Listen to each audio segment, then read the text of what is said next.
All right, once again, it is BKFC boss Dave Feldman. Of course, it's a busy time for you, sir, that just continues to get busier and busier. I want to talk about kind of what just wrapped up, and then we'll get to what you got going. But the end of August wrapped up with you with BKFC, and it was a name familiar to a lot of mixed martial arts fans. Johnny Bedford came back, claimed the belt once again, and I just wanted to kind of talk to you about his performance and how good he looked and kind of what you see is next for him and the direction of his career. Yeah, I mean, he looked really good.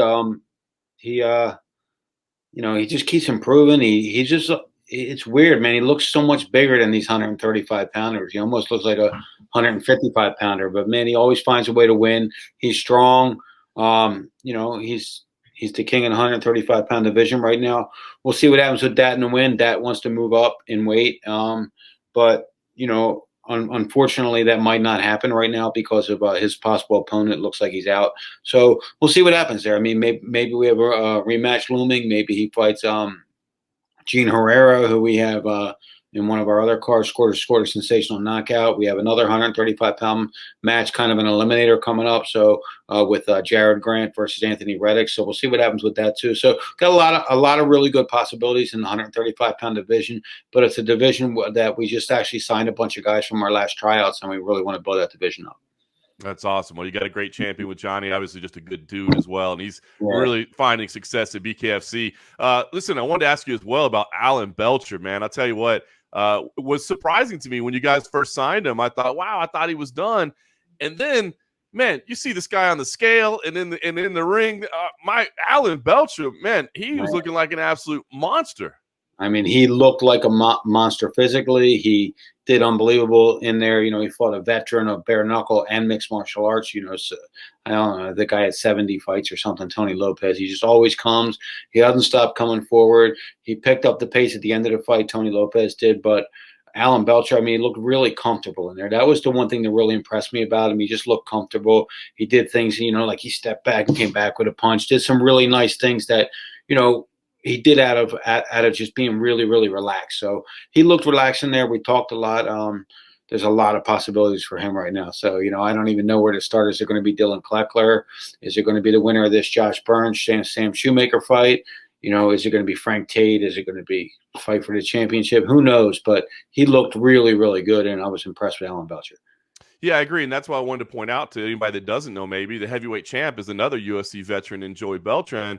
You just laid out a lot of options there. To me, it looked like Belcher is. I'm not saying you got to book him right away, but it looked like he's right there in the mix as an immediate contender. No, absolutely, he is. He is definitely, and he's marketable too. On top of that, not only did he fight good, but we can market him. People know him, so he's definitely getting right back in the mix. You'll definitely see him in one of these either November or December cards. Before the year ends.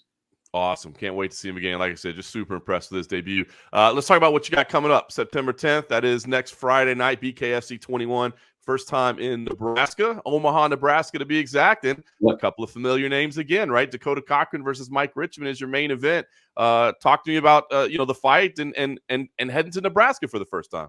Yeah, it's going to be great, man. I'm really looking forward to going to Nebraska. It's a great spot for us. It's a great fight state, and especially fight city in Omaha. And I mean, what better way to welcome Nebraska than with Dakota Cochran versus Mike Richmond, a coin flip fight. Who knows who's going to win? Two warriors, two absolute really monsters. So that's going to be tremendous. And then the co-main event with Josh Burns and Sam Shoemaker, one punch can end that fight at any time. That's going to be a great fight as well. And then all the undercard fights are just really, really, really great card. Looking forward to that. Looking forward to being in Nebraska. I mean, I love the fact that we're opening up all these new states. As we round out the year, we have a lot of new locations and a lot of new states that we're opening up. So that's really instrumental for the growth of this company.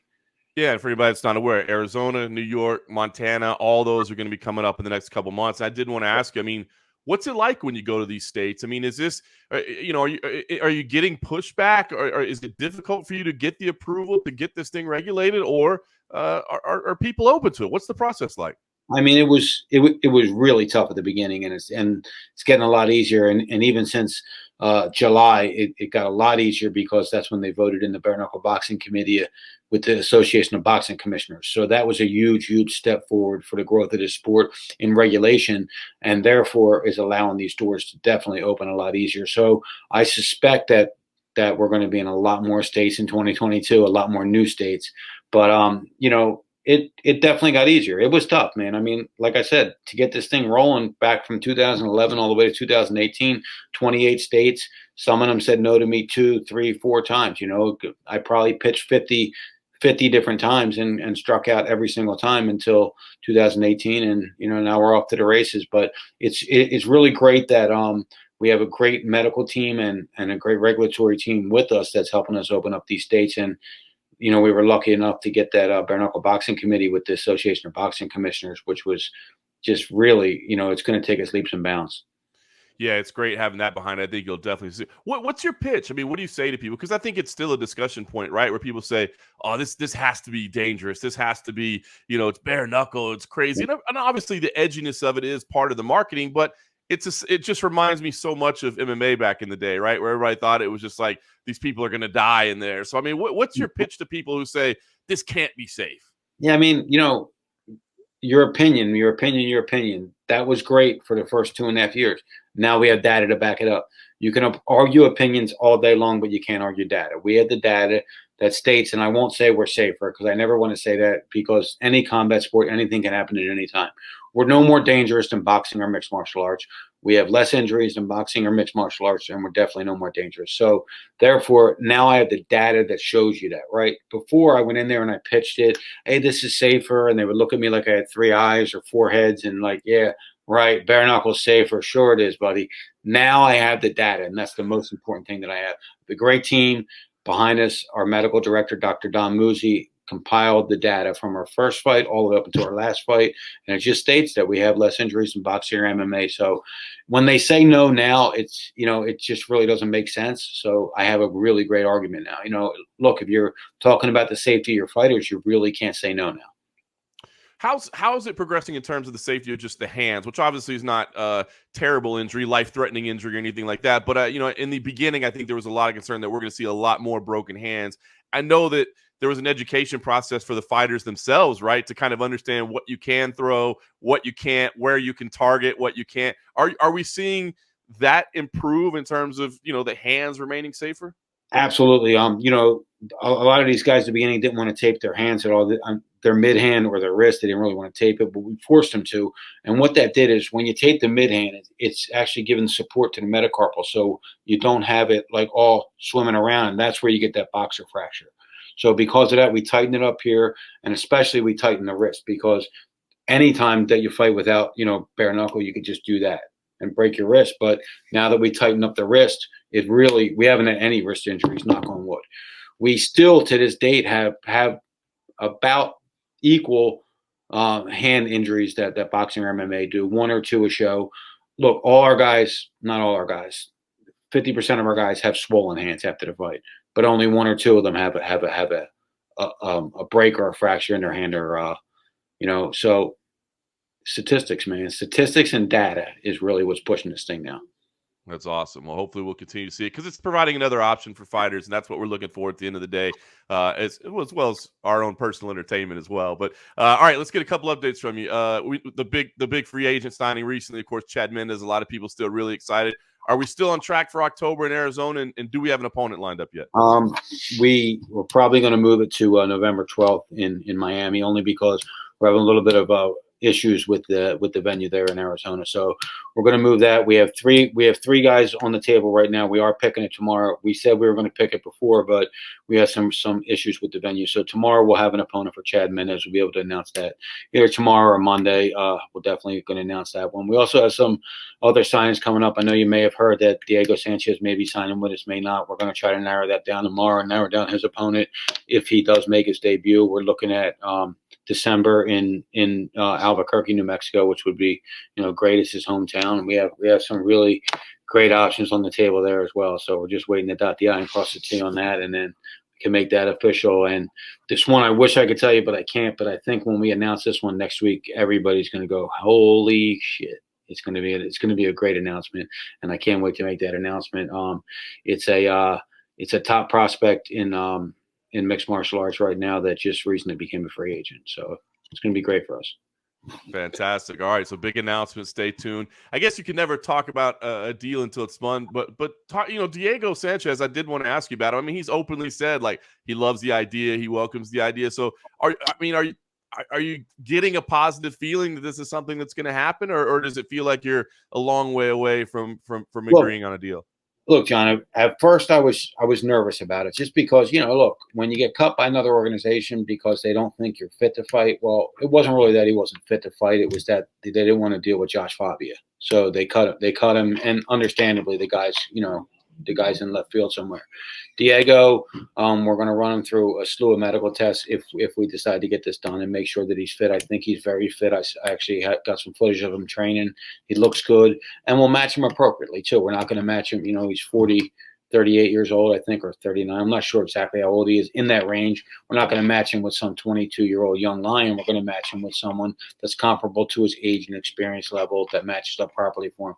So I am confident that will get done, yes. Fantastic. Well, we look forward to that as well. Any other? You're the king of the teas. So, any other names or signings or anything that we got out there that we can share with people? Yeah, man. I signed a couple guys from the UK. We're looking at we're actually re-engaged Vanderlei Silva again. So we're looking at him. Possible. Who knows? If maybe him versus like a Shannon Briggs or someone like that could be a pretty cool matchup.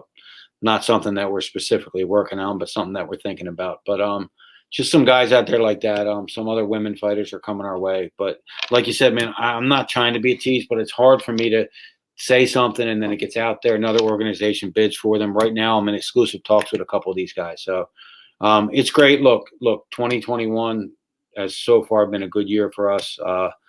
We're going to do September, 2 fights in October, 2 fights in November, 2 fights in December.